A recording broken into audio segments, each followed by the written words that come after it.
Hello दोस्तों, आप देख रहे हैं सुबोध फाउंडेशन ये यूट्यूब चैनल। और आज इस वीडियो में हम देखने वाले हैं जो क्लास 9 का कावेरी बुक है उसमें से chapter number 1 how I taught my grand mother to read. जो सुधा मूर्ति ने ये चैप्टर लिखा था, इस चैप्टर के जो क्वेश्चन आंसर से अंडरस्टैंड कावेरी बुक में दिए हुए उन सब क्वेश्चन आंसर्स को मैं आज इस वीडियो में डिटेल में एक्सप्लेन करने वाला हूँ। और सबसे इम्पोर्टेंट बात बता दूँ कि क्लास 9 का जो कावेरी बुक है उस बुक के सब चैप्टर्स जो है वो अपलोड किए, पोएम भी अपलोड किए, साथ ही साथ सब चैप्टर्स के क्वेश्चन आंसर्स भी मैंने अपलोड किए हुए हैं। तो आप मेरे यूट्यूब चैनल पर जाकर देख सकते हैं। अगर वीडियो आपको अच्छा लगे तो चैनल को लाइक, शेयर और सब्सक्राइब ज़रूर कीजिएगा। चलिए फिर अब बिना वक्त गवाए शुरू करेंगे क्वेश्चन नंबर 1, जहाँ पे आपको क्या करना है, जो एक्सट्रैक्ट दिया है उसे पढ़ना है और उसके आंसर्स आपको देने हैं। तो ये जो एक्सट्रैक्ट है वो क्या है, देखो चैप्टर में से ही लिया हुआ है ये। जैसे कि first that is when I came back to my village. यहाँ पे वो जो नैरेटर है वो लड़की बोल रही है कि जब मैं अपने गाँव वापस आई, I saw my grandmother in tears. तो मैंने अपनी दादी की आंखों में आंसू देखे। आई वॉज सरप्राइज, मैं हैरान थी। For I had never seen her cry even in the most difficult situation, क्योंकि मैंने उन्हें कभी कठिन परिस्थितियों में भी कभी रोते हुए नहीं देखा था। ठीक है, what had happen, I was worried. Okay, क्या हुआ था, मैं ये सब देखकर चिंतित थी। Avva, is everything all right, are you okay. Avva, क्या सब ठीक है, आप ठीक है। ठीक है, ऐसा उसने पूछा। अब ये जो अव्वा वर्ड इसका मीनिंग होता है कन्नड़ा में क्या तो मदर, यहाँ पे नीचे बताया है। Kannada spoken in north Karnataka, north Karnataka में इस वर्ड का अव्वा का मतलब होता है माँ। She nodded but did not reply, उसने सिर हिलाया मगर उसने कोई भी रिप्लाई नहीं दिया, कोई भी जवाब नहीं दिया। I did not understand and forgot about it, मैं कुछ समझ नहीं पाई और उसे मैं भूल गई, इस इंसिडेंट को भूल गई, नैरेटर भूल गई। In the night after dinner we were sleeping in the open terrace of our house. Okay, night को, रात में क्या, खाना खाने के बाद हम अपने घर की खुली छत पर सो रहे थे। It was a summer night and there was a full moon. गर्मियों की रात थी वो, पूरा चांद निकला हुआ था। अव्वा came and sat next to me. अव्वा आई और मेरे पास बैठ गई। Her affectionate hands touch my forehead, उसके जो स्नेह भरे हाथ है, अफेक्शनेट हाथ है, उन्होंने मेरे माथे को छुआ। फिर इस पैसेज के बेसिस पे कुछ क्वेश्चन है आपको, वो आपको यहाँ पे बताया। देखो कि कंप्लीट द फॉलोइंग सेंटेंसेस, जो सेंटेंसेस दिए उसे आपको कंप्लीट करना है। ठीक है, कुछ विकल्प दिए हुए हैं। तो फर्स्ट क्या है, देखो the phrase never seen her cry in the most difficult situation tells us that the grandmother was. Okay, तो ये जो फ्रेज है कौन सी, never seen her cry in most difficult situation. Okay, सबसे कठिन परिस्थितियों में भी उन्हें रोते हुए नहीं देखा था। इससे क्या कौन सा वर्ड इसे रिलेट कर रहा है, ये फ्रेज किस वर्ड को रिलेट कर रही है, नीचे दिए हुए है ऑप्शन में से। तो इसका आंसर जो रहेगा दैट इज़ द, अभी strong willed, understanding, considerate and bold. Okay, तो इसका आंसर होगा strong willed. Okay, first answer इसका रहेगा ए। ठीक है, तो ये जो फ्रेज है वो मैच होगी इसके साथ, तो स्ट्रॉन्ग विल्ड के साथ में, अंडरस्टैंड। तो अभी नेक्स्ट का जो क्वेश्चन है व्हाट इज़ दैट, आप देख सकते हैं कि complete the following with correct option from those given in the bracket. Bracket में जो दिया है उससे आपको complete correct answer find out करना है। तो क्या लाइन है वो, grand mother did not reply when the narrator asked if she was all right because she might have been too emotional or tired to respond. जो दादी ने जब जवाब नहीं दिया, जबकि नैरेटर ने उससे पूछा था कि शी वॉज राइट और ऑल राइट। ओके, ऐसा क्यों किया, तो उसका आंसर वो क्यों नहीं दे पाई, इसके पीछे का रीज़न क्या होगा, दोनों वर्ड में से आप जा सकते हैं कि इसका आंसर हो सकता है, इसका आंसर होगा इमोशनल, क्योंकि वो बहुत ज़्यादा इमोशनल हो गई थी, भावुक हो गई थी, इसलिए वो उसका आंसर नहीं दे पाई दादी, किसे, टू द नैरेटर। ठीक है, आगे बढ़ रहे हैं हम। Third question, identify the clue from the extract that indicates a rural setting with traditional custom. आपको क्या करना है, एक लाइन फाइंड आउट करनी है जहाँ पे ऐसा दिखाई दे रहा है कि ये जो इंडिकेट कर रहा है रूरल सेटिंग को, मीन्स वो रूरल एरिया में रहते हैं, ऐसा दर्शाने वाली जो लाइन है आपको वो बतानी है। कौन से संकेत आए हैं वहाँ पर, क्लूज कौन से है कि जो बता रहे हैं कि रूरल सेटिंग है और ट्रेडिशनल कस्टम्स है, ऐसे रीति रिवाजों को दर्शाने वाले ऐसे कौन से क्लूज यहाँ पर आए हैं उस पैसेज में। तो आपको अगर पैसेज के साथ जाएंगे तो यू कैन सी दैट आपको लाइन मिलेंगी वहाँ पे, we were sleeping in the open terrace of our house. ये इंडिकेट करता है रूरल सेटिंग के बारे में और ट्रेडिशनल उसे हम क्या बोल सकते हैं, लाइफस्टाइल के बारे में। आगे का जो क्वेश्चन है कि which lines of the extract establish tender atmosphere.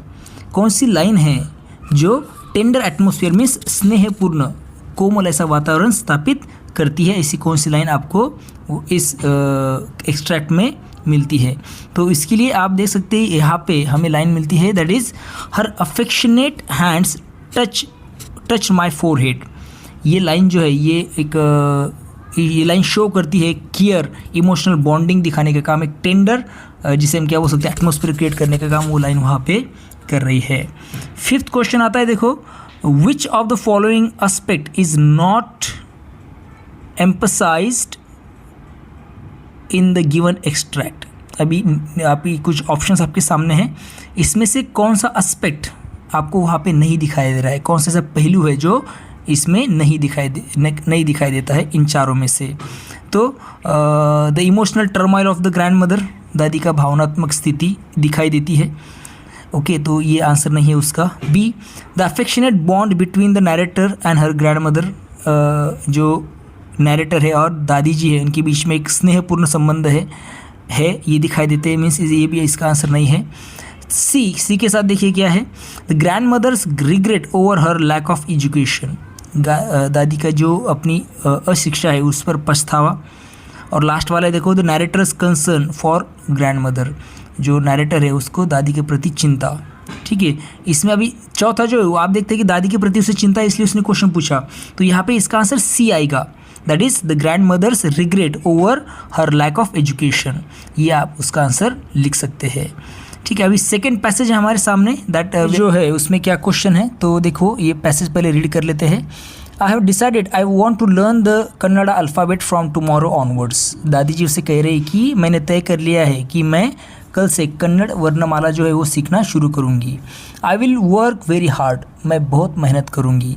और I will keep Saraswati Puja day during Dussehra as the deadline, और मैं जो दशहरा के दौरान जो सरस्वती पूजा है उस दिन को मैं अपनी डेडलाइन मानूंगी, मीन्स इसके पहले मैं पढ़ना सीखूंगी, रीड करना सीखूंगी।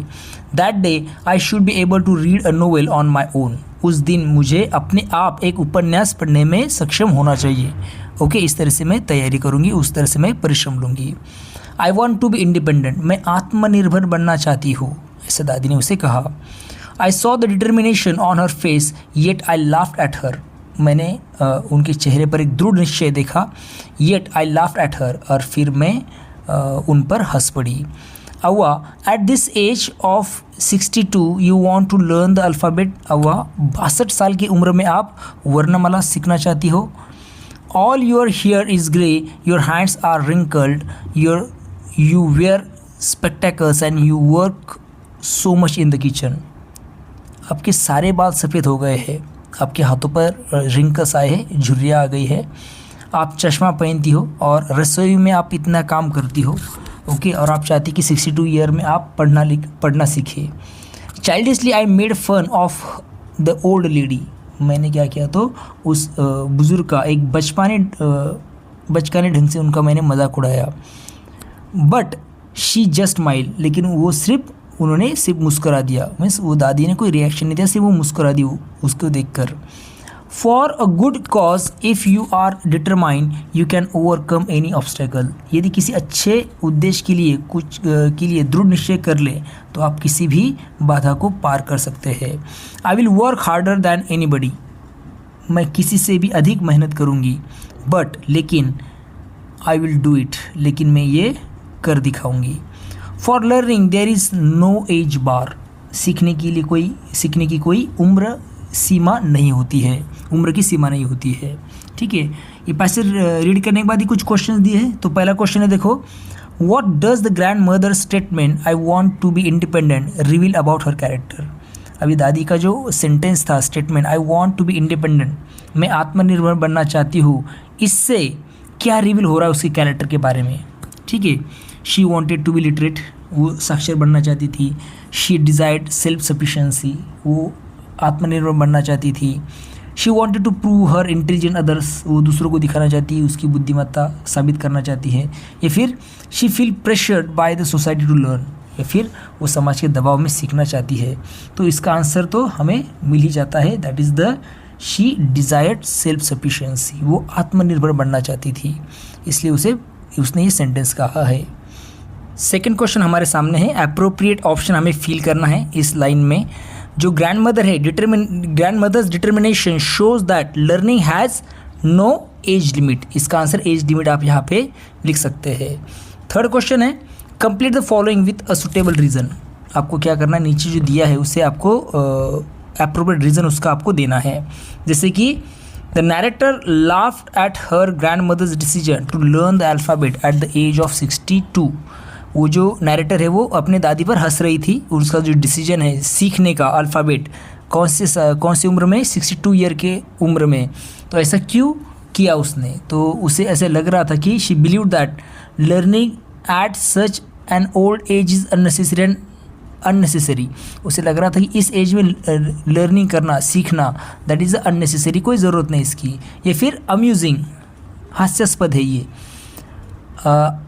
अंडर एस्टिमेटिंग हर ग्रैंड मदर्स डिटर्मिनेशन, और वो अंडर एस्टिमेट करने लगी जो ग्रैंड मदर का जो डिटर्मिनेशन था, दृढ़ निश्चय था, उससे।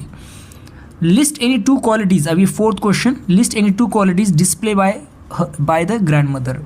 दो क्वालिटीज़ जो आप देख सकते हैं ग्रैंड मदर के बारे में। तो पहला है डिटर्मिनेशन, दृढ़ निश्चय, और दूसरा स्ट्रॉन्ग विल पावर। ओके, या फिर हम इसे और परसिवरेंस बोल सकते हैं, और दिख सकता है हमें ईगरनेस टू लर्न, अंडरस्टैंड। इस तरह से हम इसका आंसर लिख सकते हैं। ठीक है, अभी क्वेश्चन नंबर 5 की तरफ जाएंगे। How can we say that the narrator is making assumptions about her grand mother.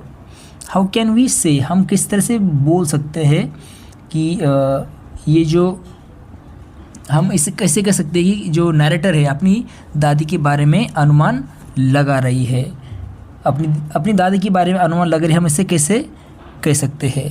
ठीक है, तो इसका आंसर हम लिख सकते हैं, देखो, the narrator assumes that old people can not learn new things and mocks her grand mother based on her age and appearance. क्योंकि नैरेटर को ऐसा लग रहा था, वो ऐसे सोच रही थी कि जो ओल्ड पीपल है वो क्या कर नहीं सकते, नई चीज़ें नहीं सीख सकते, इसलिए वो अपनी दादी का मजाक उड़ा रही है, उस पर हंस रही है, मॉक कर रही है। और इसके बेस क्या है उसके मन में, तो उसको लग रहा था, नैरेटर को लग रहा था कि दादी का एज बहुत ज़्यादा है, उसका अपीयरेंस अलग है, और विदाउट अंडरस्टैंडिंग हर कैपेबिलिटी और डिटर्मिनेशन। और ये सब वो किस बेसिस पे कर रही थी, तो विदाउट अंडरस्टैंडिंग हर कैपेबिलिटी, उसने कैपेबिलिटी के बारे में नहीं सोचा, उसके दादी के उसके दादी के डिटर्मिनेशन के बारे में नहीं सोचा, सिर्फ एज और अपीयरेंस के बेसिस पे उसने इस तरह से अज्यूम किया कि उसकी दादी जो है वो नहीं सीख सकती है, ऐसा। ठीक है, अभी आगे के क्वेश्चन जो है उसके बारे में हम अभी समझेंगे। व्हाई डू यू थिंक, आपको क्यों लगता है the grand mother felt embarrassed to ask someone else to read to her. दादी जी को शर्म क्यों महसूस हुई होगी, किसके लिए, किसी और से पढ़ने के लिए, पढ़कर दिखाओ ऐसे कहने के लिए दूसरों को पूछने में उन्हें शर्म क्यों महसूस हुई, जबकि while the narrator was away, जबकि जो नैरेटर है वो घर पर नहीं थी, तब दादी को किसी और से पढ़कर सुनने में शर्म क्यों महसूस हुई। तो इसका आंसर लिख सकते हैं आप, जो ग्रैंड मदर तो इसका आंसर है the grand mother felt embarrassed because she could not read and had to depend on other. दादी को शर्म महसूस हुई क्योंकि वे पढ़ना लिखना नहीं जानती थी और उन्हें दूसरों पर निर्भर रहना पड़ता था। She did not like asking people again and again to read for her. उन्हें बार बार किसी से पढ़ने के लिए कहना पसंद वो नहीं करती थी। It made feel her helpless and less confident. इससे उन्हें हेल्पलेस, उन्हें कैसा महसूस हुआ? हेल्पलेस मीन्स असहाय, और लेस कॉन्फिडेंट और कम आत्मविश्वासी उन्होंने महसूस किया, ऐसा उन्होंने फील किया। She wanted to be independent and not rely on any one for such simple thing. Okay, इसी वजह से वो आत्मनिर्भर बनना चाहती थी और किसी पर डिपेंडेंट वो रहना चाहती थी। इसका आंसर हम ऐसा लिख सकते हैं। Second question, why does the narrator initially laugh at her grandmother's determination to learn at the age of 62? अभी नैरेटर जो है वो शुरुआत में अपनी दादी के ऊपर उसने क्या किया, तो वो हंसने लगी अपने दादी पर, क्योंकि 62 ईयर्स एज की उम्र में उन्होंने सीखने का जो दृढ़ निश्चय किया, ये सुनने पर वो क्या हो गई, तो हंसने लगी थी अपनी दादी पर। ऐसा वो क्यों किया, क्यों वो हंसी अपने दादी पर? तो इसका आंसर लिख सकते हैं आप, the narrator laughs because she thinks learning at such an old age is unusual and difficult. क्योंकि नैरेटर को ऐसा लगता था, वो हंसने लगी, क्यों? क्योंकि उसे ऐसा लगता था कि इस उम्र में सीखना कैसा है, तो अनयूजुअल एंड डिफ़िकल्ट, असामान्य और कैसा है, तो डिफ़िकल्ट है, कठिन है, ऐसा उसे लगता था नैरेटर को। She believes that her grand mother may not be able to learn the alphabet easily. उसे विश्वास था कि जो उसकी दादी है वो इतनी आसानी से अल्फ़ाबेट मीन्स वर्णमाला नहीं सीख पाएंगी। It seems funny and surprising to her. ये उससे थोड़ी मज़ेदार और अजीब ऐसी चीज़ लगी। She does not understand her grand mother strong determination at that age. उस समय वह दादी का जो दृढ़ निश्चय है उसको वो समझ नहीं पाई। ठीक है, इस तरह से हम आप उसका आंसर लिख सकते हैं। थर्ड क्वेश्चन जो है आपके सामने, what significance does the story Kashi Yatra have in both the grand mother's life and the story. Kashi Yatra की जो कहानी है वो दादी के जीवन में और पूरी कहानी में उसका क्या महत्व है? तो ये जो स्टोरी है Kashi Yatra plays an important role as it inspires the grand mother to learn reading. Kashi Yatra की जो कहानी है दादी के लिए बहुत महत्वपूर्ण है, क्योंकि यही उन्हें पढ़ना सीखने के लिए प्रेरित करती है। She wants to read the story on her own instead of depending on others. क्योंकि ये जो स्टोरी है वो उन्हें खुद पढ़ना है, इस कहानी को खुद पढ़ना वो चाहती थी। अंडरस्टैंड, वो किसी पे डिपेंड नहीं रहना चाहती थी। Okay, it becomes the main reason for her decision to study and brings a turning point in her life. और यही वो कहानी है कि जिसकी वजह से उनके जीवन में बदलाव लाने का काम उसने किया और उन्हें मेहनत करने के लिए प्रेरित करती है, वही स्टोरी काशी यात्रा। Question number 4, What does the grandmother's desire to learn the Kannada alphabet reflect about her?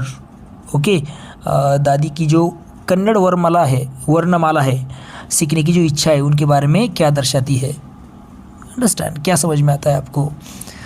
Her desire shows that she is determined and eager to learn. यह इच्छा जो है वो दिखाती है कि दादी कैसी तो दृढ़ निश्चयी है और सीखने के लिए उत्सुक है, eager to learn. She respect education and wants to become independent. वे शिक्षा का सम्मान करती है और आत्मनिर्भर बनना चाहती है। Even at the old age, जबकि वो उनकी उम्र बहुत ज़्यादा हो गई है, ओल्ड हो गई है, बूढ़ी हो गई है, फिर भी she is ready to work hard and improve her self. उम्र होने के बाद भी वो मेहनत करने के लिए तैयार है और ख़ुद को इम्प्रूव करना चाहती है, सुधारना चाहती है। It also shows her confidence and positive attitude towards learning new things. इससे उनका आत्मविश्वास और पॉजिटिव एटीट्यूड में सकारात्मक सोच भी यहाँ पे दर्शाई गई है। ठीक है, उसकी जो इच्छा थी कन्नड़ा अल्फ़ाबेट सीखने की, पॉजिटिव एटीट्यूड और कॉन्फिडेंस हमें उनका दिखाई देता है। Question number 5, What lessons can we infer from the grandmother's action of touching the narrator's feet? दादी ने क्या किया था? नैरेटर्स के पैर छुए थे, इससे हमें क्या सीख मिलती है? What lesson can we infer? तो इससे क्या सीख मिलती है? इसका आंसर आप लिख सकते हैं कि this action shows that the grand mother respects knowledge and the person who teaches her. ये जो दादी ने व्यवहार किया इससे हमें दिखता है कि वे नॉलेज की रिस्पेक्ट करती है, मीन्स ज्ञान और सिखाने वाले व्यक्ति का सम्मान करती है। It teaches us that learning is very valuable and should be respected. इससे हमें सीख मिलती है कि शिक्षा बहुत महत्वपूर्ण है एंड शुड बी रिस्पेक्टेड, और हमें क्या करना चाहिए, तो शिक्षक का सम्मान करना चाहिए। It also shows humility, understand, as she does not feel shy to show respect even to her granddaughter who help her learn। इससे हमें विनम्रता भी दिखाई देती है, उसका विनम्र भाव का स्वभाव का भी हमें दर्शन यहाँ पे होता है कि उसे कोई शर्म नहीं आई, क्या दिखाने के लिए, रिस्पेक्ट दिखाने के लिए उसके ग्रैंड डॉटर को, जबकि उस ग्रैंड डॉटर जो थी वो ग्रैंड डॉटर है और उसने उसे पढ़ना सिखाना में मदद की थी। ओके, तो एक ह्यूमिलिटी भी हमें यहाँ पे दिखाई देती है, विनम्र भाव दिखाई देता है दादी जी का। Number 6, what does the following line tell us about the broader theme of story. जो लाइन दी है इससे हमें ये जो कहानी है इसके व्यापक विषय के बारे में हमें क्या बताती है ये लाइन। तो लाइन क्या है, for a good cause if you are determined you can overcome any obstacle. यदि आप किसी अच्छे उद्देश्य के लिए डिटरमाइन मीन्स दृढ़ निश्चय कर ले तो आप किसी भी बाधा को पार कर सकते हैं, अंडरस्टैंड। तो ये जो लाइन है ये हाईलाइट करती है main theme of determination hard work. Okay, जो मुख्य विषय यहाँ पे दर्शाया गया है डिटर्मिनेशन, दृढ़ निश्चय और मेहनत, इसे दिखाने का काम ये लाइन कर रही है। इस चैप्टर का एक थीम है ये। It tells us that if our goal is good and we are fully determined, we can overcome any difficulty। ये बताती है कि अगर हमारा लक्ष्य अच्छा है, our goal is good, और हम पूरी मेहनत करें, फुल डिटरमाइंड है, हम पूरी मेहनत करते हैं, दृढ़ निश्चयी है हम, तो we can overcome any difficulty, तो हम किसी भी कठिनाई को पार कर सकते हैं। The grandmother proves this by learning to read despite her age and challenges, understand। और दादी का उदाहरण यही है कि उसने ये प्रूव करके दिखाया, रीड करना वो सीख गई despite her age and challenge. उसकी जो एज है और उसकी जो सामने चुनौतियाँ थी इसके बावजूद उसने पढ़कर ये प्रूव किया इस लाइन को। आगे है दिया है, देखो question number 7, how effectively does the story highlight the value of education in supporting personal independence. ये कहानी जो है व्यक्तिगत आत्मनिर्भरता, पर्सनल इंडिपेंडेंस के लिए जो है के लिए जो शिक्षा का महत्व है वो कितनी प्रभावी ढंग से वो दिखाने का काम यहाँ पे कर रही है। ठीक है, ये कहानी तो हम देख सकते हैं, देखो the story clearly shows that education is important for independence. ये कहानी हमें बताती है अच्छे तरीके से कि शिक्षा जो है वो व्यक्ति को आत्मनिर्भर बनाती है। The grand mother feels helpless when she cannot read. Grand mother feel helpless, दादी को शुरुआत में दूसरों पर निर्भर वो रहती थी, अंडरस्टैंड, हेल्पलेस, उसके पास कोई ऑप्शन नहीं था। व्हेन शी कैनॉट रीड, जब वो रीड नहीं कर पा रही थी। बट आफ्टर लर्निंग, मगर जब वो पढ़ना सीख गई, she becomes confident and happy, वो आत्मविश्वासी बन गई और खुश हो जाती है ये सब होने के बाद में। It proves that education helps people depend on themselves and improve their quality of life. इससे हमें पता चलता है कि शिक्षा जो है जीवन को बेहतर बनाने का काम करती है। ठीक है, लोगों से दूसरों से डिपेंडेंसी ख़त्म हो जाती है और अपनी लाइफ जो है वो अच्छी बन जाती है। ये हमें यहाँ से पता चलता है एजुकेशन की वजह से। ठीक है, आगे बढ़ते हैं। Vocabulary and structures in context. अभी इसमें क्या दिया, देखिए जो एक्सप्रेशन है हाइड एंड सीक का, ये यहाँ पे यूज़ किया गया है आपके टेक्स्ट बुक में। तो ये जो हाइड एंड सीक ऐसा ये वर्ड यूज़ किया गया है टेक्स्ट में, ये जो एक्सप्रेशन है इसको बोला जाता है बाइनोमियल। अभी बाइनोमियल्स क्या होते हैं, दैट आर एक्सप्रेशंस, ये एक्सप्रेशंस है कंसिस्टिंग ऑफ टू वर्ड, जिसमें दो वर्ड्स होते हैं और इनको लिंक किया जाता है, जोड़ा जाता है बाय कंजक्शंस, जैसे कि एंड और जैसे ये जो वर्ड है एंड हो गया, उसके साथ साथ और हो गया, इन्हें जोड़ा जाता है दो वर्ड्स को। That are commonly use together in a fix order, और इसे कॉमनली यूज किया जाता है इन अ फिक्स ऑर्डर, जैसे ऑड्स एंड एंड्स, राइट और रॉन्ग। ठीक है, ये एग्जाम्पल्स है बाइनोमियल्स के। तो आपके सामने कॉलम 1 और कॉलम 2 देख रहे सकते हैं आप। आपको मैच द पेयर, आपको इसे प्रॉपरली मैच करना है बाइनोमियल्स को उनके मीनिंग के साथ में। तो सबसे पहले वाला जो है that is the column number 1 में फर्स्ट जो है दैट इज सिंक और स्विम। इसका जो मीनिंग है वो है सक्सीड और फेल विदाउट हेल्प, ये इसका आंसर रहेगा। ऑन एंड ऑफ जिसका आंसर रहेगा समटाइम्स ओकेजनली। ठीक है, डायरेक्टली आंसर मैं आपको बता रहा हूँ। मिक्स एंड मैच जिसका आंसर है put different things together to get a range of possibilities. All or nothing जिसका आंसर है it something to be done completely or not at all. ठीक है, आगे दिया है देखो पार्ट एंड पार्सल जिसका आंसर रहेगा complete part of or belong to, second answer है इसका। 6 पिक एंड चूज इसका आंसर पिक एंड चूज, 6 वाला जो पिक एंड चूज जिसका आंसर रहेगा choose only the best. Sooner or later जिसका आंसर रहेगा at some time in the future. Leaps and bounds जिसका आंसर है increase or develop very quickly, ये इसके आंसर्स है। ठीक है, और आगे दिया है आपको now use any 5 of above binomials in sentences of your own. आपको 5 सेंटेंसेस के बनाने हैं बाइनोमियल्स का यूज़ करके।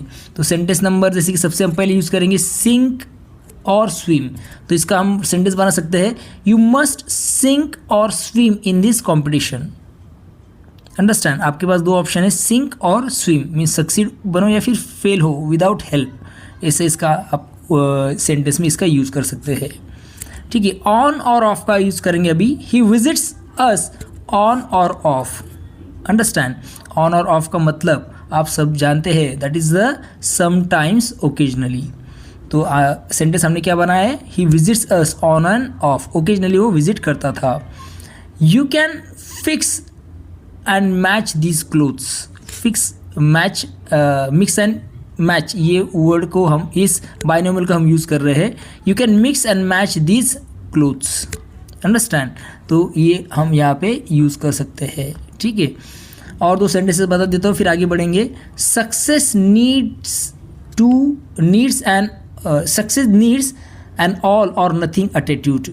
Hard work is part and parcel of success. इस तरह से हम कुछ सेंटेंसेस 5 जो है उसका हम यूज़ कर सकते हैं, और भी सेंटेंस आप बना सकते हैं इसका यूज़ करके।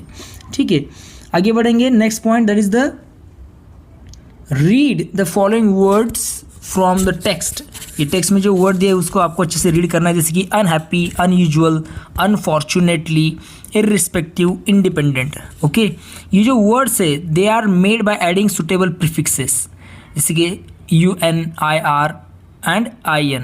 ये जो प्रीफिक्सेस वहाँ पे यूज़ करके ये वर्ड्स बनाए गए हैं। ठीक है, हैप्पी के पहले हमने प्रीफिक्स डाल दिया अनहैप्पी, यूजुअल के पहले हमने ये वर्ड डाल दिया that is unusual, unfortunate, fortunately का जो है उसके पहले UN डाल दिया तो अनफॉर्चुनेटली बन गया। रिस्पेक्टिव के पहले हम इर डाल दिया तो इररिस्पेक्टिव। डिपेंडेंट के पहले हमने इन डाल दिया तो इंडिपेंडेंट बन गया। ठीक है, ये वर्ड बनाए जाते हैं। और ये कैसे किस लिए बनाए जाते हैं? To give an opposite or negative meaning to the word. इससे हम क्या करते हैं तो अपोजिट मीनिंग का वर्ड हम उससे बना सकते हैं, या फिर निगेटिव मीनिंग देने वाला वर्ड हम बना सकते हैं। जैसे हैप्पी है मीन्स खुश, अनहैप्पी मीन्स दुखी। हमने यूज़ किया तो इसको अपोजिट वर्ड हमने बनाया UN, ये जो प्रीफिक्स उसे ऐड करके। Same thing for others. Now make words by adding the suitable prefixes given in the box to the word from the text in column 1। तो आपको ये जो कुछ कॉलम में दिया है 1 और 2, तो वहाँ पे आपको क्या करना है कॉलम 1 के जो वर्ड्स हैं उनके सामने प्रीफिक्सेस यूज़ करने हैं जो बॉक्स में दिए हैं, उनमें से एप्रोप्रिएट हमें लेना है और क्या करना है तो वहाँ पे वर्ड्स नए बनाने हैं।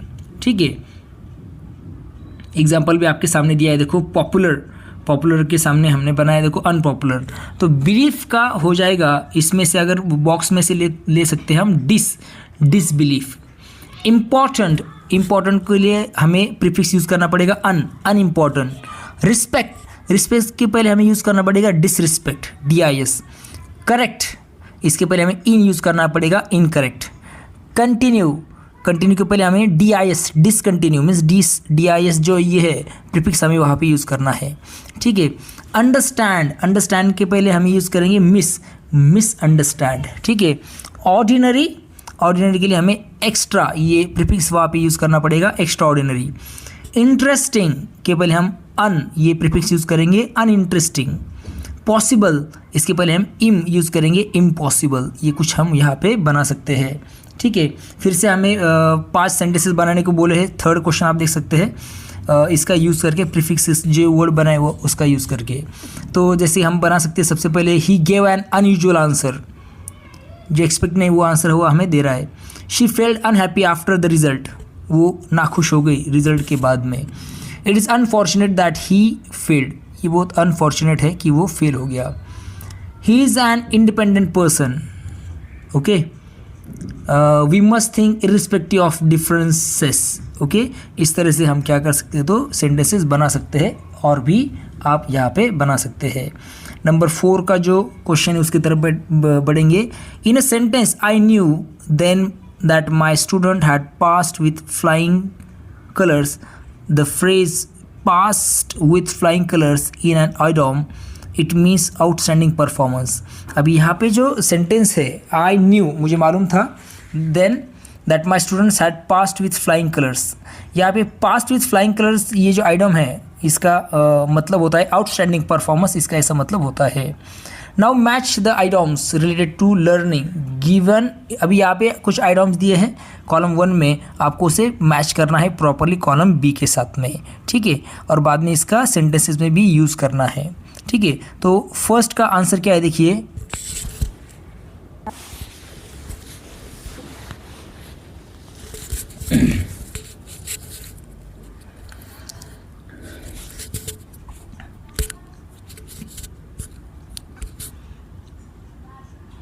टू हीट द बुक्स, जिसका मतलब होगा टू स्टडी सीरियसली, ठीक है, मीनिंग मैच होंगी इसके साथ।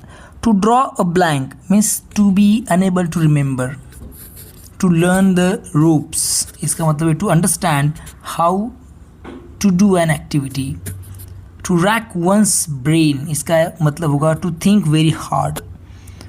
बर्न द मिडनाइट ऑयल, जिसका मतलब होगा टू स्टडी और work late into the night, okay. अभी इनका हम सेंटेंस में किस तरह से यूज़ कर सकते हैं, तो देखिए कुछ सेंटेंसेस, जैसे कि to hit the books means to study hard, इसको हम एग्जाम्पल बना सकते हैं इसका कि I have an exam tomorrow, I have an exam tomorrow, so I need to hit the books tonight, okay. So seriously मुझे पढ़ाई करनी पड़ेगी। टू ड्रॉ अ ब्लैंक, इसका मतलब to be unable to remember.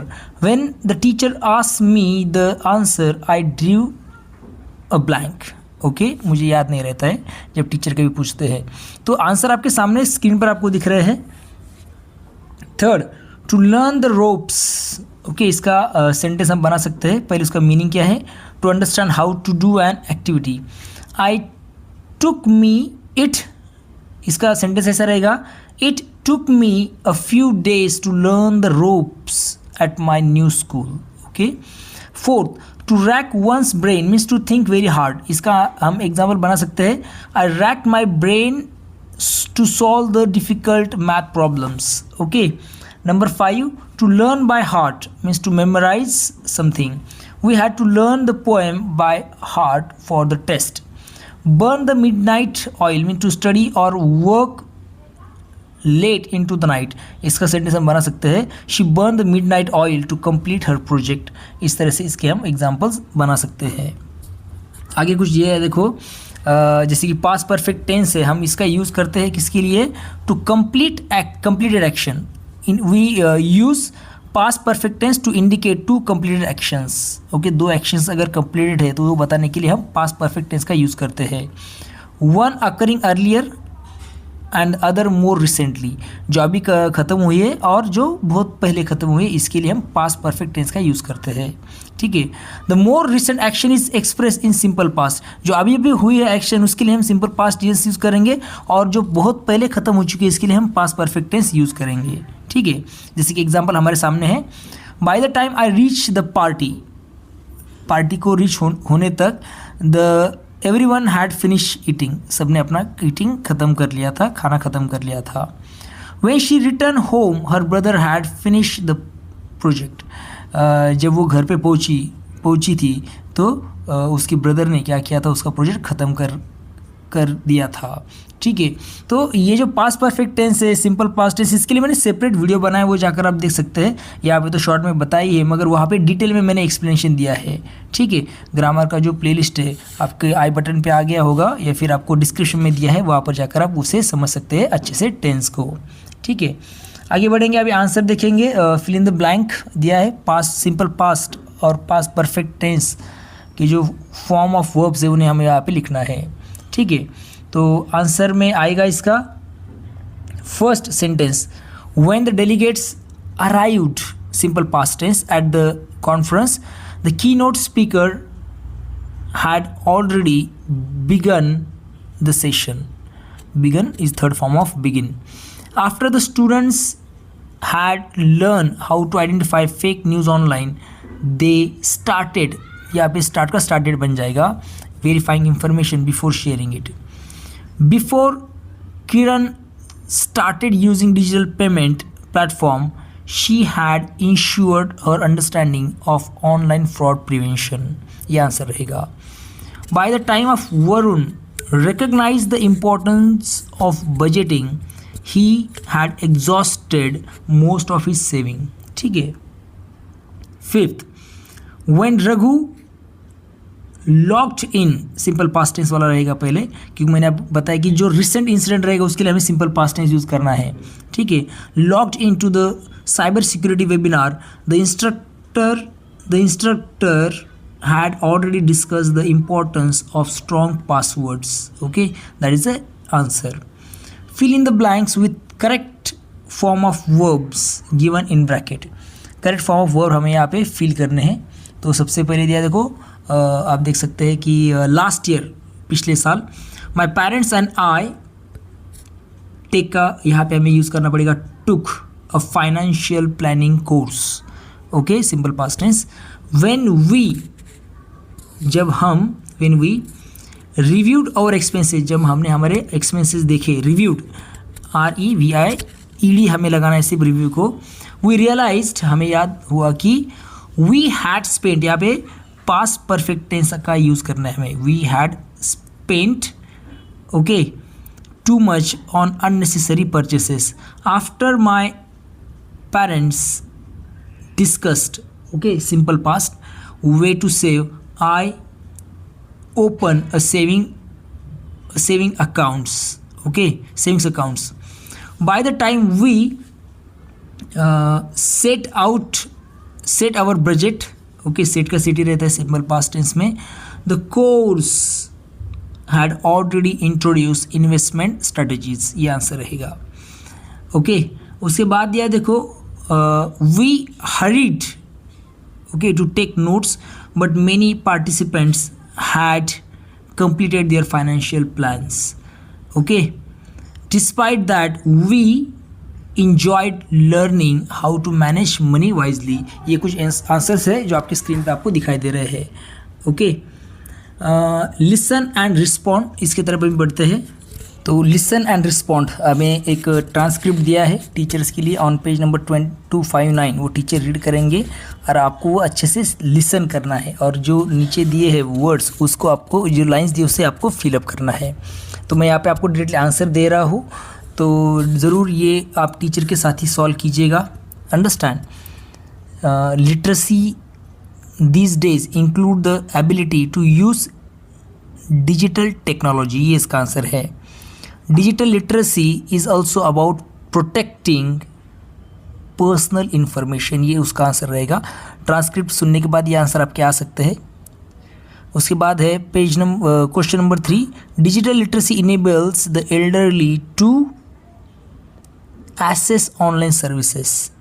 4, digital literacy encourages using the internet safely by helping us recognize fake news and online scams.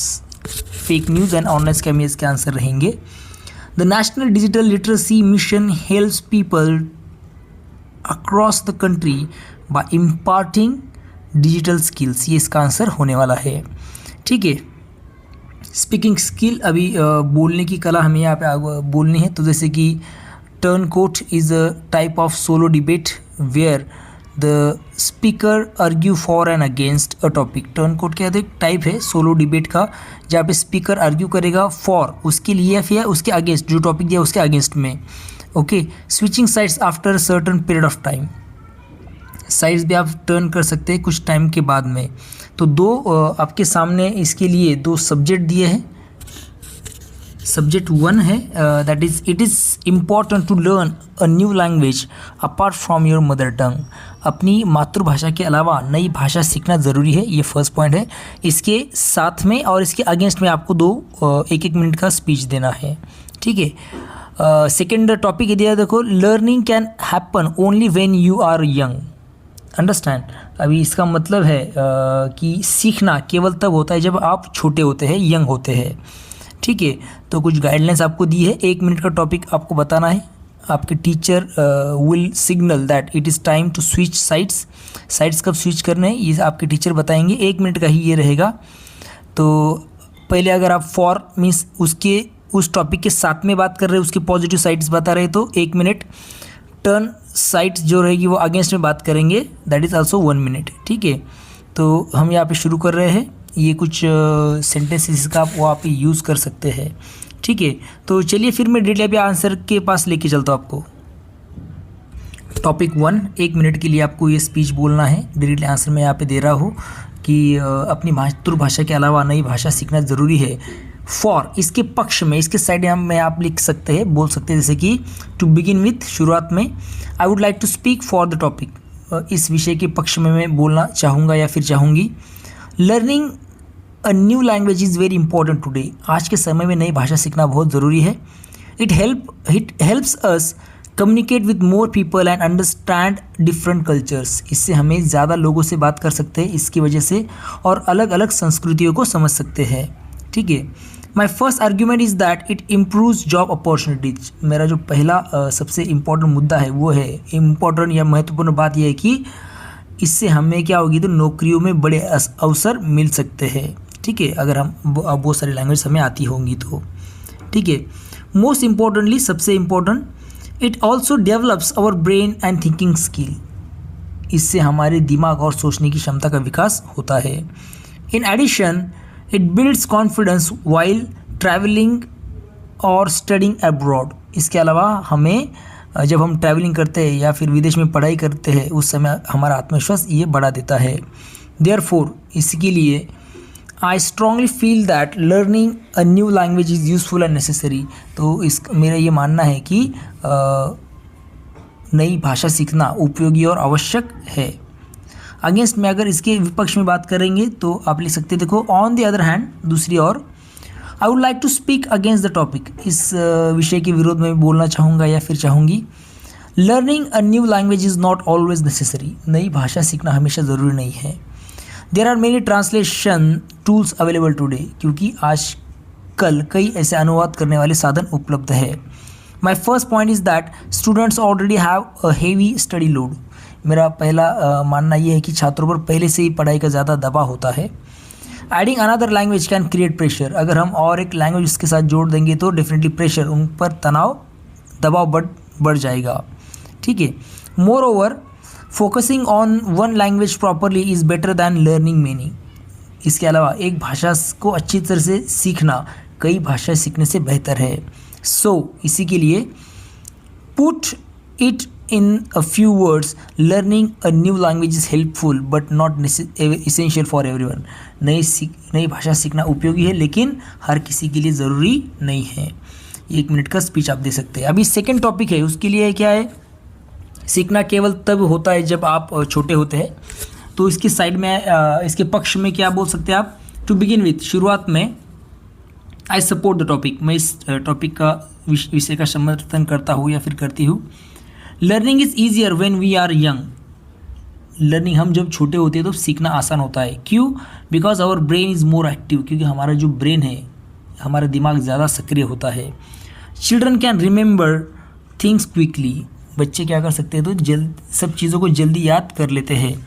And learn new skill faster, और नई जो ये स्किल्स चीज़ें वो तेज़ी से सीखते हैं। मेरा फर्स्ट आर्ग्यूमेंट ये है कि young people have more time and energy to study. जो युवा होते हैं उनके पास पढ़ने के लिए ज़्यादा समय और ऊर्जा होती है। मोस्ट इम्पॉर्टेंटली, सबसे महत्वपूर्ण बात, they are more open to new ideas. नई चीज़ें सीखने के लिए वो अधिक तैयार रहते हैं। देयरफॉर, इसी के लिए I strongly feel that learning happens best at the young age. तो इसी के लिए सीखना कम उम्र में सबसे अच्छा होता है। इसके अगेंस्ट में, ऑन द कॉन्ट्ररी, विपक्ष में, I speak against the topic learning can happen at any as. Learning जो है, सीखना किसी भी उम्र में हो सकता है। बहुत सारे लोग जो है they learn new skill even in old age. बूढ़े उम्र में भी वो क्या कर सकते हैं, नई चीज़ सीख सकते हैं। My first point is that interest and determination are more important than age. मेरा सबसे पहला इम्पॉर्टेंट, मेरे हिसाब से जो मुझे सबसे पहला पॉइंट लगता है वो क्या है, तो जो इंटरेस्ट है जिसे हम रुचि कहते हैं, और डिटर्मिनेशन मीन्स मेहनत। ओके, उम्र से मेहनत जो है उम्र से ज़्यादा महत्वपूर्ण होती है। ये दो चीज़ें इंपॉर्टेंट है उम्र से भी। जैसे कि अडल्ट्स लर्न टेक्नोलॉजी, बड़े लोग टेक्नोलॉजी सीखते हैं, लैंग्वेज सीखते हैं, न्यू हॉबीज़ वो सीखते हैं। मोर ओवर, इसके अलावा experience helps in better understanding. इसके अलावा अनुभव से समझ और बेहतर होती है। So I am pretty sure that learning is a lifelong process. तो मुझे पूरा विश्वास है कि सीखना जीवन भर चलने वाली प्रक्रिया है। इस तरह से आप अगेंस्ट में या फिर विपक्ष में आप लिख सकते हैं। ठीक है। राइटिंग स्किल, जहाँ पे आप देखेंगे कि आपको एक लेटर लिखना है एडिटर को, that is the formal letter. Understand, letters के दो टाइप्स होते हैं। अभी लेटर पर मैंने सेपरेट वीडियो बनाया है, वो आप जाकर देख सकते हैं। मैं भी यहाँ पे आपको इसका आंसर मैं बता देता हूँ। ठीक है। तो आप ऐसे स्टूडेंट है कि जो आप बिलीव करते हैं कि अडल्ट लिटरेसी होनी चाहिए, मीन जो बूढ़े लोग हैं वो लिटरेट होने चाहिए, इसको आप प्रमोट करना चाहते हैं। तो इसके लिए आपको एक लेटर लिखना है एडिटर को, किसी लोकल न्यूज़पेपर के, और आपको ये पॉइंट उनके सामने रखना है कि इम्पोर्टेंस ऑफ स्टूडेंट्स पार्टिसिपेशन, बच्चों का इम्पोर्टेंस क्या है अडल्ट लिटरेसी में, अडल्ट लिटरेसी कैंप्स में। Understand, conducted by various organisation.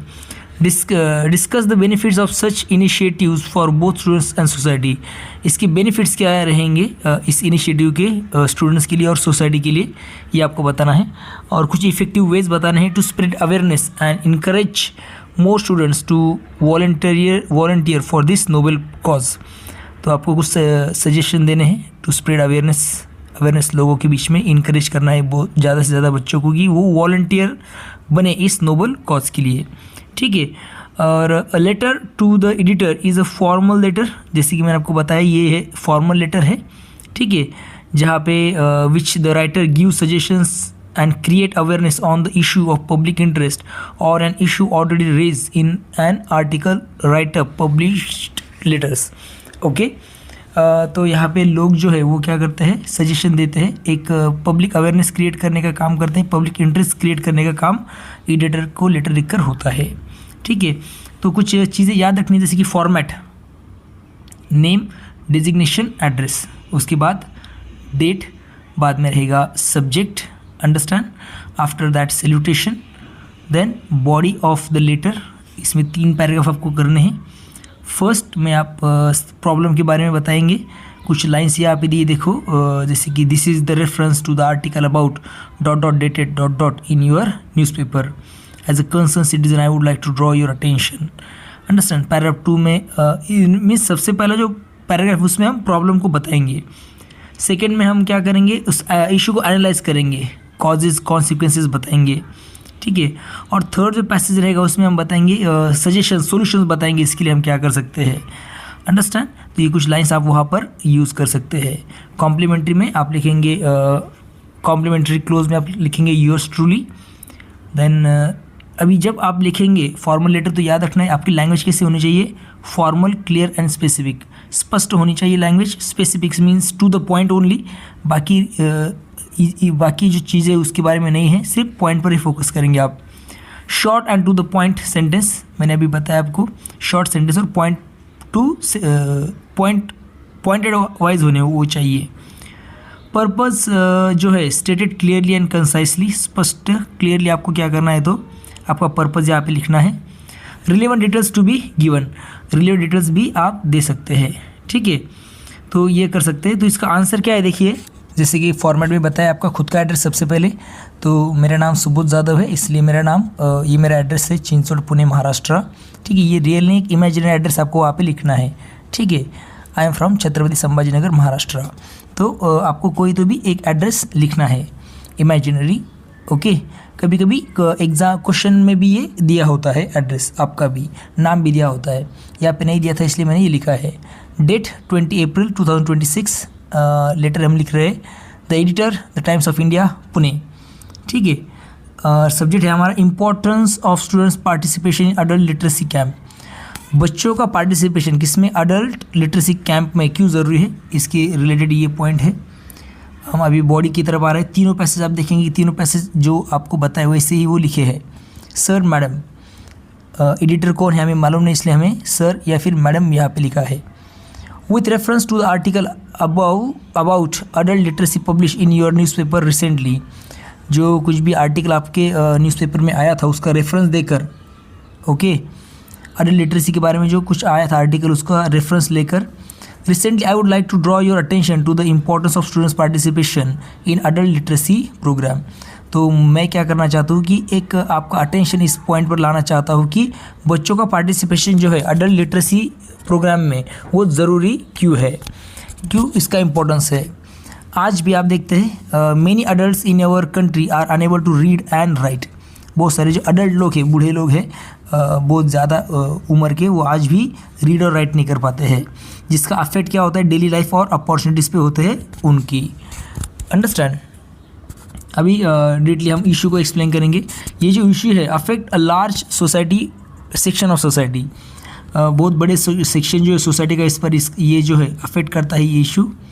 Lack of literacy leads to unemployment, poverty and lack of awareness. अगर लिटरेट नहीं है तो इसका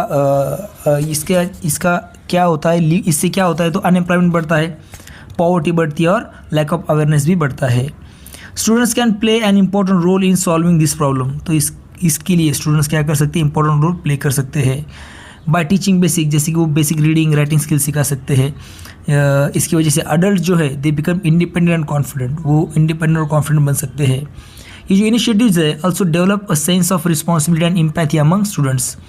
ये जो इनिशिएटिव लिया जाएगा इससे क्या होता है, एक सेंस ऑफ रिस्पॉन्सिबिलिटी और एम्पैथी जो है वो बच्चों के बीच में जनरेट होगी। It would be beneficial if schools and colleges encourage students to volunteer in adult literacy camp. ये अच्छा बेनिफिशियल है, स्कूल्स और कॉलेज अगर इसका इनिशिएटिव लेते हैं, वॉलंटरी बच्चों को ज्वाइन कर रहे हैं अडल्ट लिटरेसी कैंप में, तो it is good beneficial. Government and organisations should organise more awareness programmes and provide proper training to students. Okay, government हो गए, ऑर्गेनाइजेशंस है अदर, उन्होंने क्या करना चाहिए, कुछ अवेयरनेस प्रोग्राम्स शुरू करने चाहिए और बच्चों को ट्रेनिंग देनी चाहिए for such camp. I request the concern authority to take necessary steps and promote such activities. तो मैं कंसर्न अथॉरिटीज़ को एक नेसेसरी स्टेप्स लेने के लिए, प्रमोट करने के लिए मैं रिक्वेस्ट करता हूँ या फिर करता ही हूँ। अगर मेरा नाम लिया है तो definitely that. I hope this letter will create awareness among leaders. तो मुझे आशा है कि ये जो लेटर है वो लोगों के बीच में अवेयरनेस क्रिएट करेगा, रीडर्स के बीच में। योर्स ट्रूली, अभी लास्ट में मेरा नाम सुबोध जाधव ऐसा हम लिख सकते हैं, ठीक है।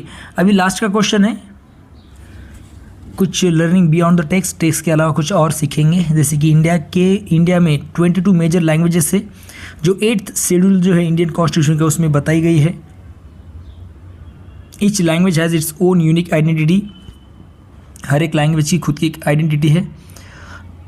Talk to your classmates and teacher and complete the given table with words from any 5 Indian languages. कोई भी 5 इंडियन लैंग्वेजेस आपको लेनी है और ये टेबल आपको कंप्लीट करना है, ठीक है। चलिए फिर इसका ये टेबल हम कंप्लीट कर लेते हैं। Language Kannada, Hindi, Marathi, Tamil and Telugu. Grand mother को कन्नड़ा में अव्वा कहा जाता है, हिंदी में दादी या फिर नानी, और मराठी में आची, तमिल में पाती एंड तेलुगु में अव्वा ही कहा जाता है। ग्रैंड फादर को अज्जा कहा जाता है, हिंदी में दादा नाना, मराठी में अजोबा और तमिल में थाथा एंड तेलुगु में थाता वही कहा जाता है। मदर को अम्मा बोलते हैं कन्नड़ा में और हिंदी में माँ और मराठी में आई, तो तमिल में अम्मा एंड तेलुगु में भी सेम अम्मा। फादर को कन्नड़ा में अप्पा कहते हैं, हिंदी में पापा, मराठी में बाबा, तमिल में अप्पा एंड तेलुगु में नाना। ठीक है। सिस्टर को बोलते हैं अक्का, कन्नड़ा में, हिंदी में बहन, मराठी में ताई, तमिल में अक्का, तेलुगु में अक्का। ब्रदर को कहा जाता है कन्नड़ा में अन्ना, हिंदी में भाई, मराठी में भाऊ, तमिल में अन्ना और तेलुगु में अन्ना।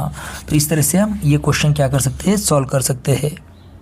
यहाँ पर अपना वीडियो ख़त्म हो जाता है। I hope you all understood that ये जो चैप्टर है how I taught my grand mother to read, इसी क्वेश्चन आंसर आपको अच्छे से समझ में आ गया है। अगर आपकी कोई सूचना है या आपको कोई सुझाव है तो मुझे कमेंट सेक्शन में ज़रूर बताइएगा। फिर मिलेंगे नए वीडियो के साथ। देखते रहिए सुबोध फाउंडेशन, ये अपना यूट्यूब चैनल को लाइक, शेयर और सब्सक्राइब ज़रूर कीजिएगा। अपने दोस्तों के साथ अपना वीडियो ज़रूर शेयर कीजिएगा। तब तक के लिए thank you and take care.